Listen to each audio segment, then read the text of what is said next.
Good evening and welcome to the Public Global.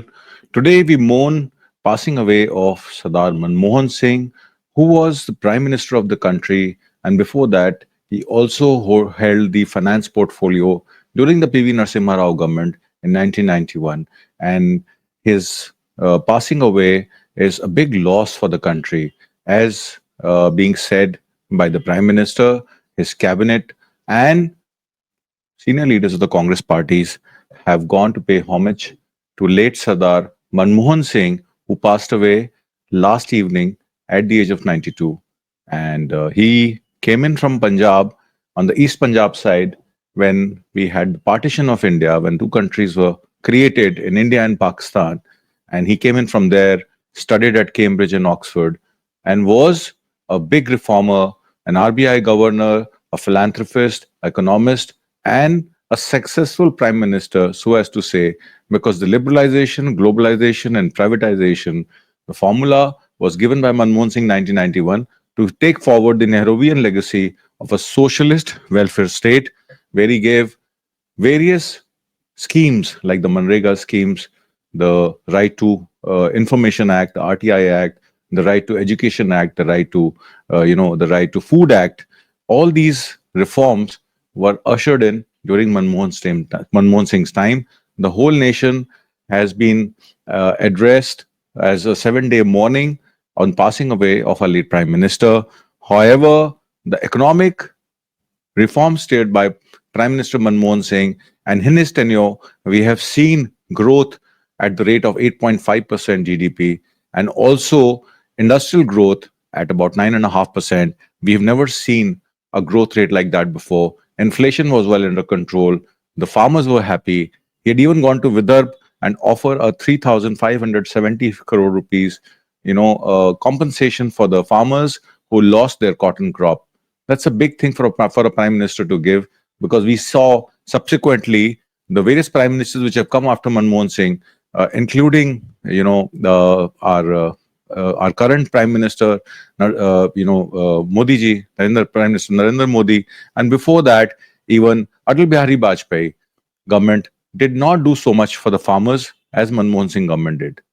I will let you know all the developments that happened from post 91 when he took over as finance minister under the guidance of PV Narasimha Rao government.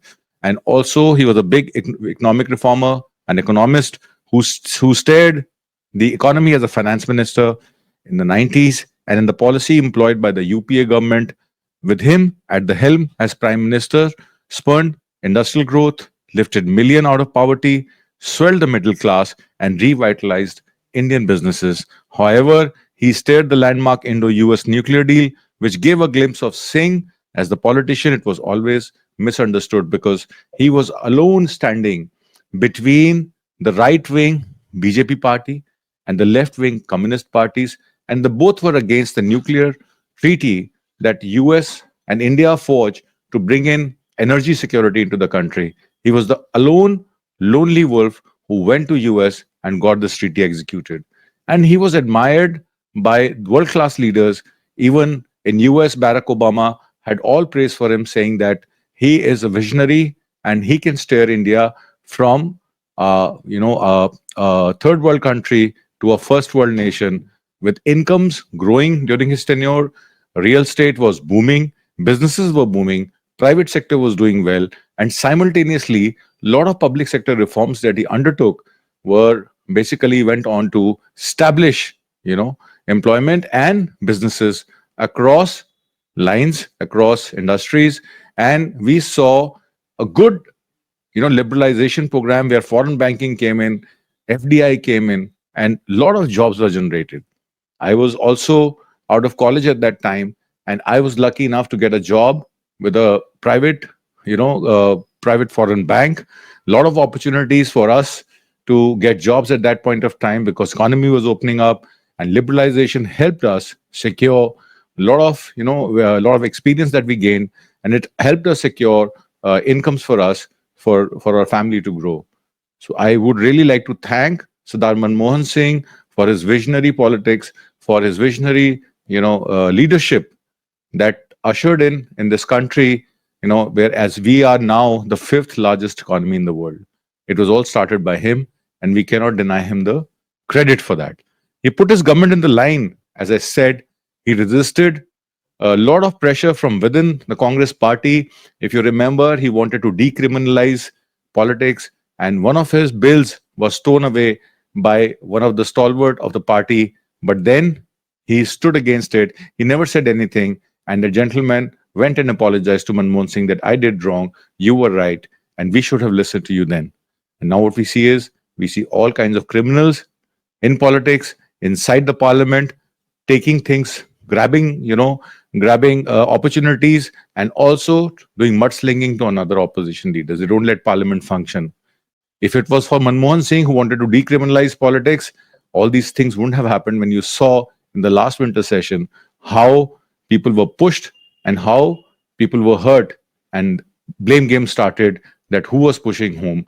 All this happened because if he would have decriminalized politics, a lot of things would have been better than what they are right now. Secondly, he showed his party, opposition, and the political class that he knew the art of real politic. Likewise, he weathered many crises in the cabinet, pulls and pressures from the Congress, but managed to stay afloat. He was a person who would make consensus. He was part of the planning commission before he became the RBI governor. So he knew how planning commission works. He had Montek Singh Ahluwalia on the planning commission, and his entire team worked relentlessly towards making India growth story a true story. However, he weathered many crises in the cabinet, but then he chose he wiggled his way out of those crises by his sheer grit, his resolve, and his mind. Because he was an educated man, he was a learned man, and he knew how to get out of things through discussions. He was the only prime minister that we saw in last 20 years who was ready for press, always getting press conferences, replying directly to the questions asked from him. And in last 11 years, have we seen a single press conference where prime minister has addressed the press? You will see, the answer is no. It was Manmohan Singh's time, even till in last month, when some journalists wanted to interview him and mailed him across that they want to interview him, he sent the mail back saying that I regret, because of my health, I will not be able to speak. But then he was always in touch with everyone, and that was the greatness of this man. However, as I mentioned, that the first Sikh to become prime minister, he was also the first PM after Jawaharlal Nehru to be returned to office after a full term. Now, Prime Minister Modi has turned for a third time. So, in fact, after Jawaharlal Nehru, the only prime minister who returned for a second tenure was Manmohan Singh. But his second tenure was also not an easy thing. His second term as a prime minister was buffeted with controversies and corruption charges against his government, which led to the ouster of the Congress party in the 2014 elections on account of the India Against Corruption led by Anna Hazare. Also, they were marred by some corruption in terms of 2G, 3G scams, coal mining scams. So all these scams which were, highlighted or flagged by CAG. However, nothing came across, whereas Manmohan Singh was participant in those things, and then he got scot-free from the Supreme Court or the court inquiry, which says that how much, this guy, Sardar Manmohan Singh, how much of, grit he had, and how much of, integrity he had, that he, despite all the blames and all the accusations on him, he always came clean on all the accusations or all the blames that the opposition party put on him. He was a statesman. Whenever he visited US, as I said, Barack Obama looked at him with proudness, and he always looked at him as a professor who could teach him a thing or two. And exactly the same relations he maintained with George Bush the Junior, and with both the presidents and both his tenure, he was very cordial. And US looked at India as an equal nation. I don't know if that is true now. As you see, External Affairs Minister S. Shankar is in US right now, trying to make talks with the new secretaries which are going to be appointed by Trump. And in this swearing in, it is not very sure whether Prime Minister Narendra Damodar Das Modi is invited or not. But in when US used to hold any kind of G7 or all kind of conventions, Prime Minister Manmohan Singh was always a guest. He was always invited.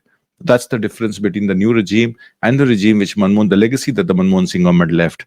However, opposition, whether it was Sushma Swaraj or Arun Jaitley, has always dubbed him as a weak PM. But Singh believed in the supremacy of the party, the power sharing model. He said that Singh as Prime Minister and Sonia Gandhi as the national, as the chairperson, head and the UPA chairperson led to the belief that he was being undermined. That was the blame that all opposition always put on him. While power was delegated, authority was not. However, Singh former media advisor Sanjay Baru said in his book, The Accidental Prime Minister, The Making and Unmaking of Manmohan Singh, you see, you must understand one thing. I have come to terms with this. There cannot be two centers of power. That creates confusion. I have to accept that the party president is the center of power. The government is answerable to the party. Baru was quoted Singh as telling him.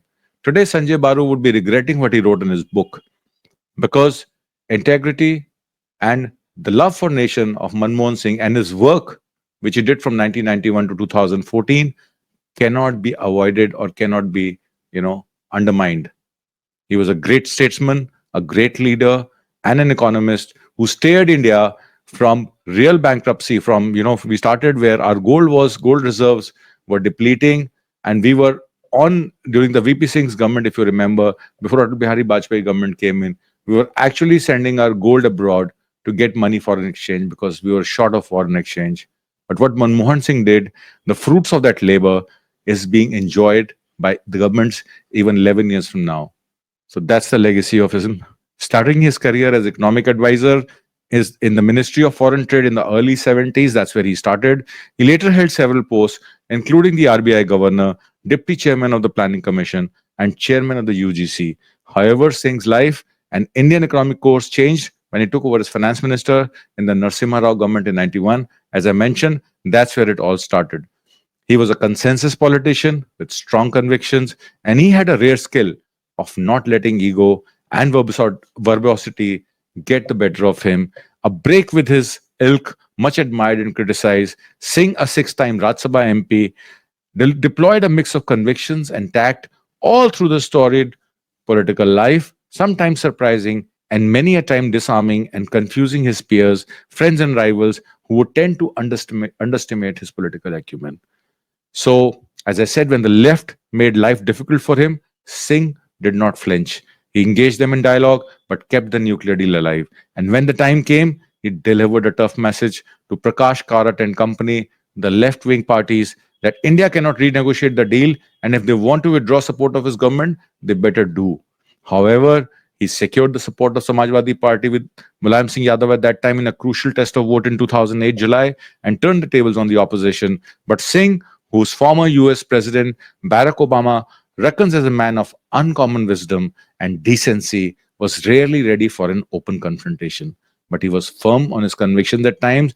His desire to push contentious issues and ambitious nuclear deal at any cost, for instance, stunned many, including Mani Shankar Iyer and his party seniors in the party. He was amenable to persuasions, or rather capitulations to the party and diktat on occasions. He was not reluctant to be seen as a playing second fiddle. He always led by example. Rather, he uses it as a strength. It was a trait uncommon amongst politicians, but it perhaps that skill that helped him navigate the treacherous and choppy terrain of politics. As finance minister, he was the silent force behind the 91 economic reforms. But the political face was Narasimha Rao, and he bore the fallout. So whether it was A.B. Vajpayee's era, when he sat in the opposition, he was a surprise choice as a prime minister in 2004, when Sonia Gandhi turned down her post in the wake of his foreign origin controversy, raked in by none other than Sushma Swaraj, whose daughter is now a member of parliament. He had contested Lok Sabha only once, but he lost that election. So he was not a politician. In 1999 in South Delhi, he lost the election despite a divided party. His tenure as PM is considered to be the turning point in India's foreign policy. There was a gradual departure from the Nehruvian policy of non-alignment, as New Delhi had to forge ties with the US, because at that point of time, US was controlling the global economy. all the organization, whether it was WTO, WHO, or the UN, was being dominated by US. India had no choice, so we had to wither away from Nehruvian policy, but he did not abandon it. The way he introduced Manrega, which is 100 days work for all the laborers of the country who will register on a portal. He also brought in Right to Information Act, where all officers need to have a chief information commissioner who would provide information to whosoever wanted it. And he made his governance very, very transparent. Today's government is trying to save itself all the time in the parliament, have you seen? But at that point of time, he was very, very transparent, and his governance model is talked about till date. And it was, it was a subject for study even in Oxford. And he went and delivered a few lectures at Oxford. After that, when he was a leader of opposition, he was invited to his alma mater in the Oxford and Cambridge, and he delivered many lectures. He was regarded as a visionary and as an educationist throughout his life.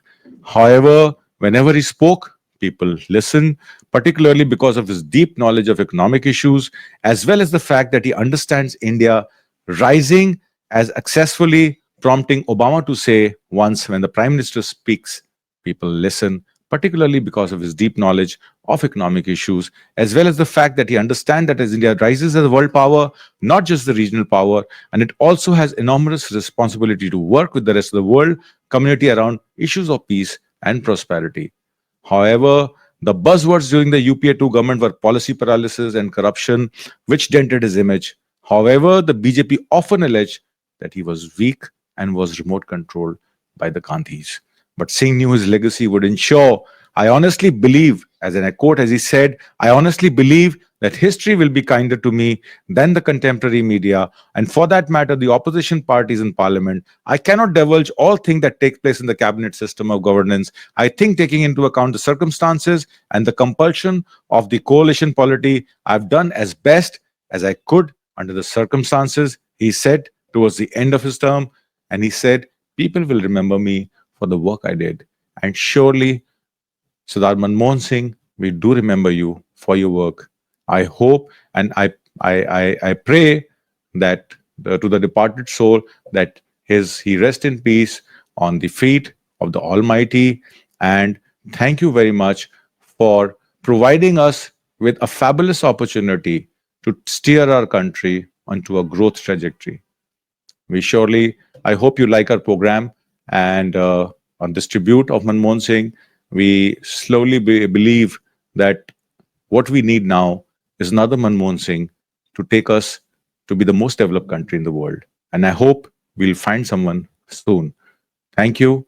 Thank you for listening to our program. Please do write in the comment box how you like it and whether how we can improve it. You can also give us some suggestions. For now, goodbye, and I will see you until next Tuesday. Have a good day. Goodbye.